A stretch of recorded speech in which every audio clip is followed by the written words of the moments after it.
Assalamualaikum warahmatullahi wabarakatuh. Alhamdulillahilladzi hadana lihadza wa ma kunna linahtadiya laula an hadanallah. Asyhadu an la ilaha illallah wahdahu la syarikalah wa asyhadu anna sayyidana Muhammadan abduhu wa rasuluhu alladzi la nabiyya ba'dah.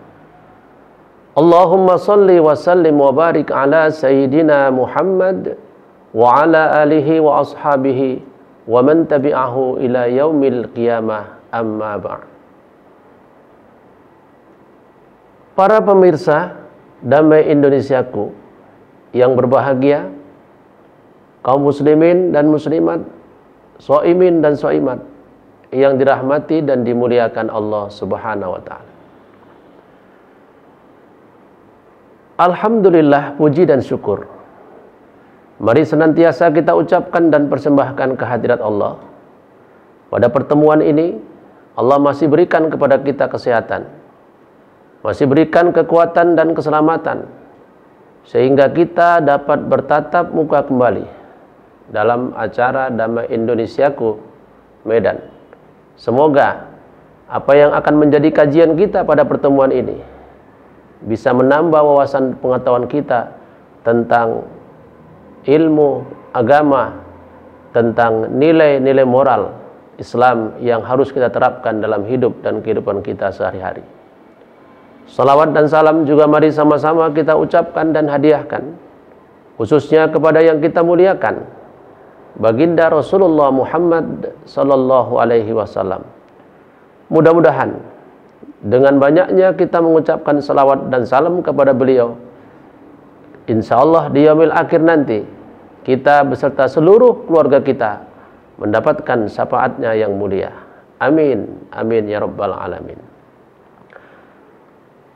Pemirsa Damai Indonesiaku yang berbahagia, pada pertemuan kali ini kita akan membicarakan, akan membahas tentang hadis kudusi yang berisikan, yang membicarakan golongan-golongan orang yang dicintai dan yang paling dicintai Allah Subhanahu wa taala.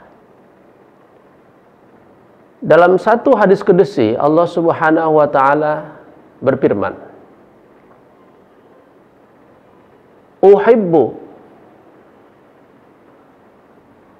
Uhibbu salasan wa hubbi li salasin asyad. Uhibbul ghani sakhi wa hubbi lil faqiri sakhi asyad. Wa uhibbul faqiril mutawadi wa hubbi lil ghaniyil mutawadi asyad. Wa hubbil syaikhi ta'i wa hubbi lisyabi ta'id asyad. Hadis kudusi ini menyatakan bahwa Allah cinta kepada 3 golongan orang, dan Allah ada lebih cinta lagi kepada 3 golongan lagi.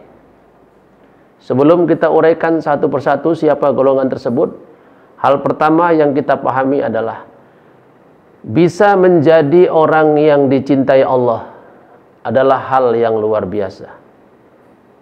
Akan tetapi bisa menjadi orang yang lebih dan paling dicintai Allah tentu sangat-sangat luar biasa. Jangankan dicintai oleh Allah, dicintai oleh keluarga saja kita sudah begitu bahagia dan senang. Dicintai oleh saudara, dicintai oleh tetangga, dicintai oleh sahabat, kita sudah begitu senang dalam hidup dan kehidupan ini. Padahal semuanya itu tidak bisa 100% selalu bersama kita, menjaga kita, membahagiakan kita. Apalagi kalau kita dicintai Allah, bahkan sangat dan lebih dicintai oleh Allah Subhanahu wa taala. Maka oleh karena itu bersyukur kita kalau kita termasuk orang yang dicintai dan orang yang paling dicintai oleh Allah Subhanahu wa taala. Pemirsa Damai Indonesiaku yang berbahagia. Siapa golongan orang-orang yang dikatakan oleh Allah dalam hadis kudusi yang dicintai dan yang paling dicintai Allah? Yang pertama, Allah katakan uhibbul ghaniyis sakhi wa hubbi lil faqiris sakhi asyad. Golongan pertama yang Allah cintai adalah orang kaya yang pemurah, orang yang punya harta banyak, orang yang punya kelebihan rezeki dan harta yang melimpah, pemurah, suka membantu, suka menolong, Allah cinta. Akan tetapi yang lebih Allah cintai adalah orang fakir, orang miskin, orang yang tidak kaya, tidak punya kelebihan harta, rezeki, tapi masih mau membantu, berbagi, menolong yang lain, maka ini lebih dicintai Allah. Mengapa orang kaya hanya sekedar dicintai Allah? Dan mengapa pula orang yang fakir, orang yang miskin itu paling dicintai Allah? Tentu dikarenakan nilai iman yang tertanam dalam hati keduanya yang berbeda. Kalau orang kaya, pemurah, menurut kita wajar. Menurut kita, lihat hatinya wajar orang kaya yang pemurah. Karena dia punya kelebihan, dia banyak harta. Sedikit dia keluarkan hartanya, nggak akan mengurangi hartanya yang banyak. Dia tidak merasa rugi. Akan tetapi kalau ada orang yang fakir, orang yang miskin, dia sendiri pun kadang-kadang susah mencari harta. Sekalinya dapat harus berbagi. Ini kalau bukan karena dorongan iman yang kuat, keyakinan kepada Allah, dan keinginan untuk berbagi, tentu susah menjadi orang miskin yang pemurah. Maka itulah, saudaraku, pemirsa Damai Indonesiaku, orang pertama yang dicintai Allah, orang kaya yang pemurah. Tapi yang paling dicintai Allah adalah orang fakir, orang miskin yang pemurah. Karena orang miskin dalam keadaan yang susah, dalam keadaan yang dia butuh, dia masih mau berbagi dengan yang lain. Ini menunjukkan bahwa nilai iman, kepedulian dan hatinya lebih lembut daripada iman, kepedulian dan hati orang yang kaya, sekalipun orang kaya itu adalah orang yang pemurah. Baik pemirsa, untuk selanjutnya nanti siapa golongan kedua yang dicintai dan paling dicintai Allah akan kita sampaikan pada sesi yang berikutnya setelah pesan-pesan berikut ini.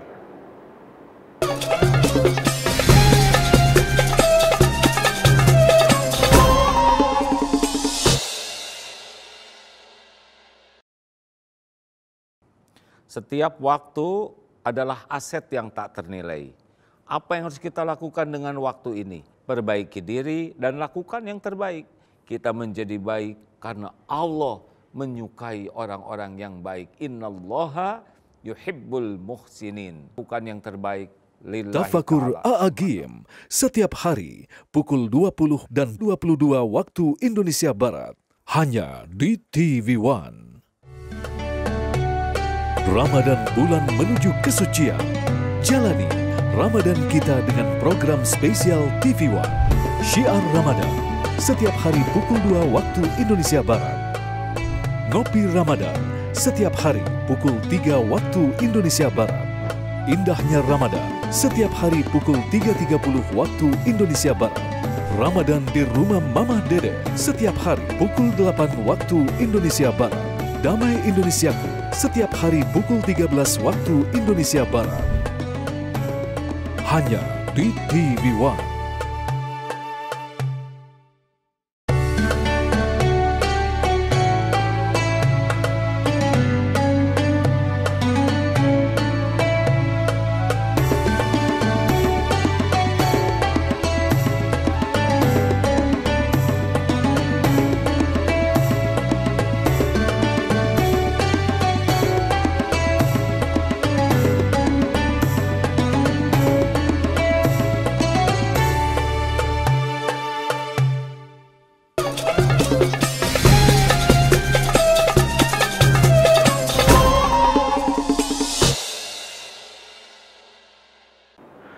Pemirsa Damai Indonesiaku yang berbahagia, kaum muslimin, muslimat, soimin, soimat yang dirahmati dan dimuliakan Allah Subhanahu wa Ta'ala. Adapun golongan kedua, orang yang dicintai dan yang paling dicintai Allah. Allah katakan dalam hadis kudusi, wa uhibbul faqiril mutawadi' wa hubbi lil ghaniyil mutawadi' asyad. Allah cinta kepada orang fakir, orang miskin yang rendah hati. Rendah hati artinya tidak tinggi hati, tidak sombong. Allah cinta kepada orang-orang yang rendah hati. Orang miskin, rendah hati, tidak sombong, Allah cinta. Akan tetapi Allah lebih cinta lagi kepada orang kaya, orang yang punya harta banyak, orang yang berlebih, tapi bisa bersikap rendah hati. Allah paling dan lebih cinta. Mengapa orang yang biasa, orang yang fakir, orang yang miskin Allah cinta? Karena tawadhu. Sedangkan orang yang kaya, orang yang berlebih Allah paling cinta karena tawadhu. Melihat kalau orang miskin, orang fakir, dia rendah hati, dia tidak sombong, itu kan memang sudah sewajarnya. Udah pantas orang fakir, orang miskin gak sombong. Dan lagi pula kalau orang fakir, miskin, sombong itu apa aja yang mau disombongin? Kan gak mungkin ada orang miskin nyombongkan kemiskinan. Karena nggak ada orang yang senang dengan miskin, nggak ada orang yang bangga dengan miskin. Jadi wajar sebenarnya kalau ada orang fakir, orang miskin itu tidak sombong. Dengan tidak sombong itu Allah senang, Allah suka. Karena memang tawadhu itu sifat yang sangat dianjurkan untuk dimiliki oleh setiap hamba Allah. Salah satu yang menjadi sifat andalan bahkan seorang nabi dan rasul adalah tawadhu, ketawaduan. Seperti contohnya Rasulullah SAW dalam kitab Al-Barjanji dinyatakan oleh penulisnya Syekh Ja'far Al-Barjanji, wa kana Rasulullah SAW syadidal haya'i wat tawadhu. Dan adalah Rasulullah SAW itu adalah orang yang sangat pemalu dan sangat rendah hati. Jadi memang rendah hati ini sifat yang bagus. Artinya orang biasa rendah hati mesti disukai, mesti dicintai Allah. Apakah dia fakir, apakah dia miskin, apakah dia orang sederhana, kalau rendah hati pasti disukai, dicintai Allah. Akan tetapi kalau ada orang yang kaya, orang punya kelebihan, orang punya banyak harta, dia bisa rendah hati, dia tidak sombong, ini lebih dicintai Allah. Kenapa? Karena banyak hal yang bisa membuat dia sombong, tapi dia tidak sombong. Orang yang seperti ini sangat dan lebih dicintai Allah Subhanahu wa Ta'ala. Maka itulah sebabnya mengapa Allah sangat mencintai orang-orang yang kaya yang bisa rendah hati. Rendah hati ini sifat atau sikap yang akan membuat orang itu tidak pamer, tidak membanggakan diri. Oh, dia yang paling tinggi, dia yang paling hebat, dia yang paling berpuasa. Tapi rendah hati itu akan menunjukkan sifat bermasyarakat, bersama, peduli. Dan inilah sifat yang diharapkan ketika kita berhubungan sosial, berkumpul di mana saja kita berada, di mana saja kita tinggal dengan orang yang lain. Orang kaya yang rendah hati dengan sifat rendah hatinya itu, kemudian dia bagikan sebagian hartanya kepada yang lain, dia bantu orang yang lain sehingga orang yang lain itu menjadi senang, menjadi bahagia, menjadi tidak susah. Maka orang kaya ini bukan hanya mendapat pahala yang baik, bukan hanya mendapat keistimewaan dari Allah, tapi dia mendapat doa dari orang yang ditolong. Dia akan mendapat permohonan-permohonan baik dari orang-orang yang ditolongnya dalam hidup dan kehidupan ini. Inilah kehebatan dari sifat tawadhu. Orang kaya yang tawadhu paling dicintai Allah. Orang yang biasa tawadhu sekedar dicintai oleh Allah Subhanahu wa ta'ala. Maka oleh karena itu marilah kalau kita termasuk orang yang punya kelebihan daripada orang lain, bersikap tawadhu kita dalam hidup dan kehidupan ini. Karena orang yang tawadhu sangat disukai, sangat dicintai oleh Allah Subhanahu wa ta'ala. Kaya yang dimaksud di sini bukan cuma harta. Kaya itu bisa berarti ilmu. Kaya itu juga bisa berarti pengalaman. Kaya itu juga bisa berarti harta. Kaya itu bisa berarti segala sesuatu yang menjadi kelebihan kita. Kita berikan kepada yang lain, kita bagi kepada yang lain sehingga yang lain merasakan kebahagiaan seperti yang kita rasakan. Itu kaya. Rasul dalam satu hadis menyatakan kaya sebenarnya bukan pada banyaknya, pada kelebihan harta, tapi kaya yang sejati adalah pada jiwa yang lapang. Laisal ghina an kasratil arad walakinnal ghina ghinan nafs. Bukanlah kaya itu dikarenakan banyaknya harta benda yang dimiliki, tapi kaya itu karena besarnya jiwa yang dimiliki. Jadi orang yang kaya adalah orang yang terbuka hatinya, mau berbagi kepada sesama sekalipun tidak banyak kelebihan yang dia miliki. Allah suka kepada orang yang rendah hati. Allah paling suka kepada orang kaya yang rendah hati. Pemirsa Damai Indonesiaku yang dirahmati, dimuliakan Allah Subhanahu wa ta'ala. Itu tadi golongan kedua orang yang dicintai dan yang paling dicintai oleh Allah Subhanahu wa ta'ala. Maka menjadilah kita orang yang tawadhu dalam hidup dan kehidupan ini. Dengan ketawadhuan itu nanti hidup kita akan menjadi lebih tenang, lebih nyaman, lebih enak. Kenapa? Karena kita disukai orang. Kita tidak akan dimaki orang. Kita tidak akan dicela orang. Di mana saja kita berada, berjalan dimanapun kita. Kalau orang yang tawadhu rendah hati, insya Allah akan disukai orang. Selalu disapa, bahkan diiringi, diantar, dan dijaga dalam kehidupannya. Baik, untuk golongan yang ketiga akan kita sampaikan pada sesi yang terakhir setelah pesan-pesan berikut ini.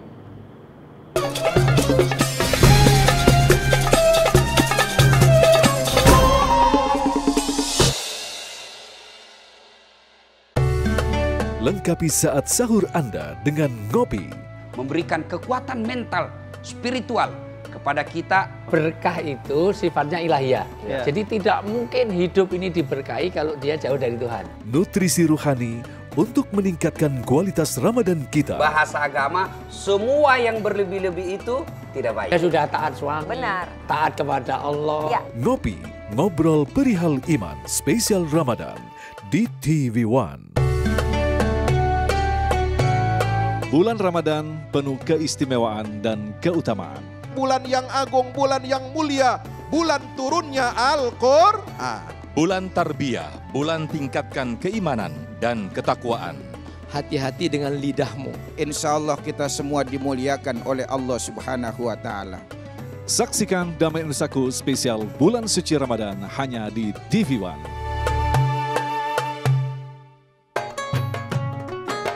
Ya ayyuhalladzina amanu. Jadi yang wajib berpuasa itu hanya orang yang percaya kepada Allah Subhanahu wa ta'ala. Orang yang percaya kepada Allah, percaya kepada Nabi Muhammad SAW, ada iman dalam hatinya, orang tersebut disebut dengan hanifan musliman.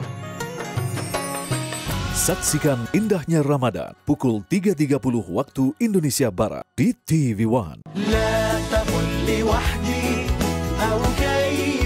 Sahabat Muslim, habiskan waktu Anda selama bulan Ramadan dengan kegiatan bermanfaat. Salah satunya dengan menambah pengetahuan seputar Islam lewat tayangan Jendela Islam. Lailatul Qadar khairun min alfi syahr. Lailatul Qadar lebih baik daripada 1000 bulan. Hanya di TV One.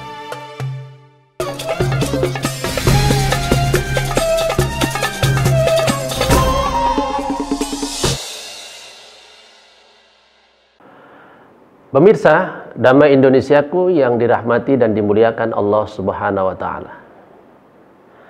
Adapun golongan yang ketiga, dan ini adalah golongan terakhir yang dicintai dan yang paling dicintai Allah adalah wa uhibbus syaikhi ta'i wa hubbi lisabit ta'id asyad.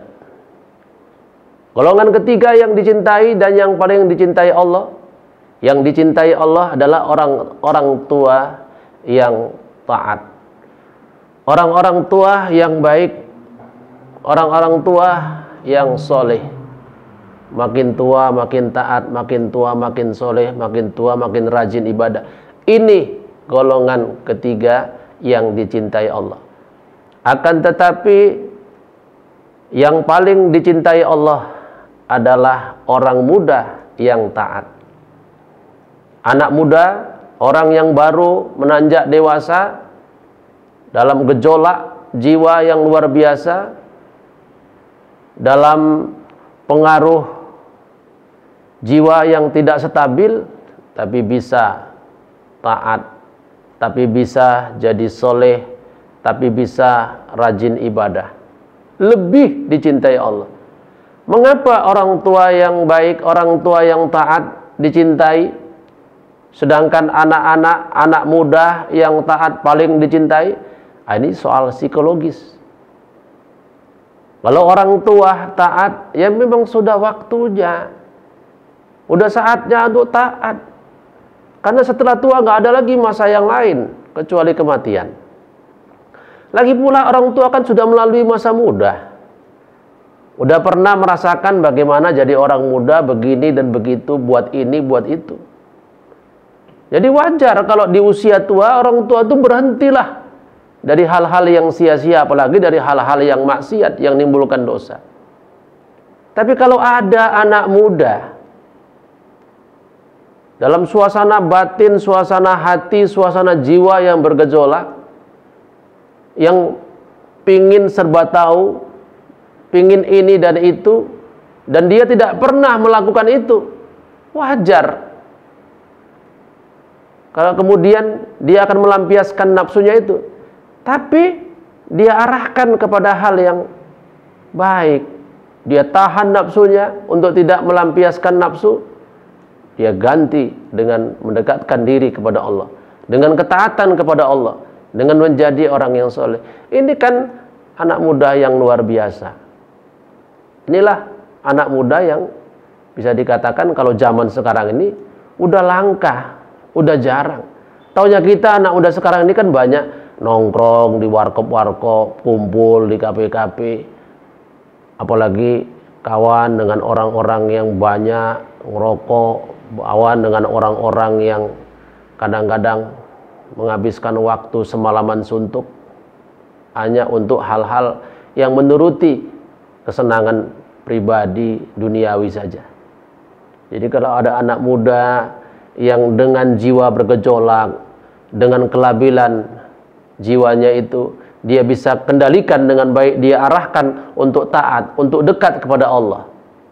Jadi anak muda yang menjaga masjid, memakmurkan masjid, menjadi anak muda yang aktif membesarkan remaja masjid, jadi anak muda yang ikut menghidupkan kehidupan agama di lingkungan dan masyarakat. Ini paling dicintai Allah Subhanahu wa taala. Oleh karena itu, pemirsa Damai Indonesiaku yang berbahagia, kalau kita punya anak-anak, marilah anak-anak kita arahkan untuk menjadi anak yang taat, anak yang baik, anak yang soleh, anak yang mau beragama dengan baik. Karena dia bakal menjadi orang yang paling dicintai Allah daripada kita yang punya anak, daripada kita yang tua-tua. Jadi orang tua jangan sombong, jadi orang tua jangan merasa hebat. Nggak ada hebatnya orang tua sekalipun taat, kalau belum bisa membuat anaknya menjadi orang taat. Tapi kalau ada orang tua mampu membuat anaknya menjadi orang taat, menjadi orang soleh, menjadi orang baik, hafal Quran, ini orang tua yang terbaik. Jadi kalau ada orang tua soleh sendiri, baik sendiri, taat sendiri kepada Allah, anaknya dibiarin berantakan atau bagaimana, gagal. Memang mungkin kita dianggap baik satu sisi di mata Allah, tapi orang pasti akan melihat kita gagal.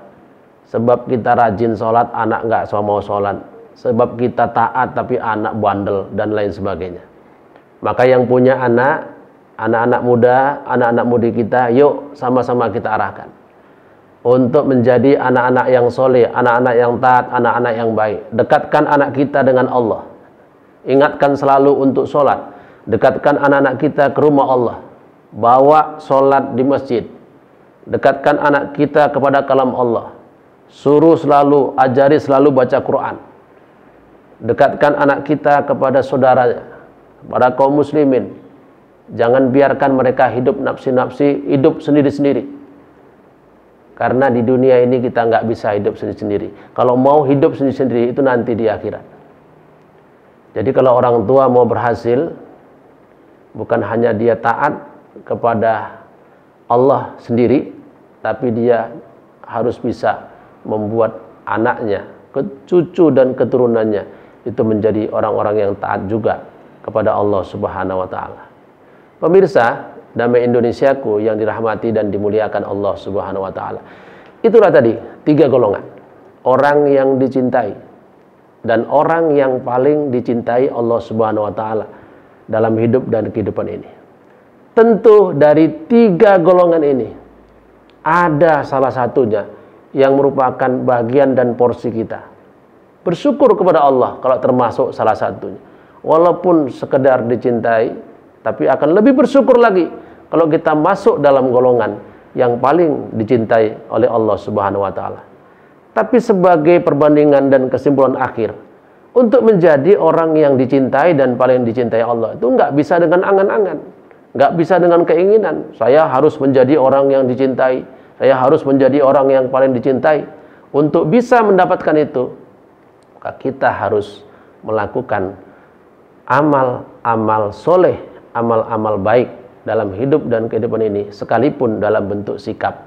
Seperti tadi dikatakan, orangnya harus pemurah, orangnya harus tawadhu, orangnya harus taat, patuh dan soleh kepada Allah Subhanahu wa taala. Jadi ini kajian utama kita pada pertemuan kali ini. Mudah-mudahan apa yang saya sampaikan dan yang kita sama-sama pahami dapat kita amalkan dalam hidup dan kehidupan ini, sehingga kita menjadi salah satu dari orang yang dicintai dan yang paling dicintai Allah Subhanahu wa taala. Demikian kajian kita pada pertemuan ini. Insyaallah kita bertemu lagi pada pertemuan yang akan datang. Terima kasih atas segala perhatian. Mohon maaf atas segala kekurangan. Billahi taufik wal hidayah. Assalamualaikum warahmatullahi wabarakatuh.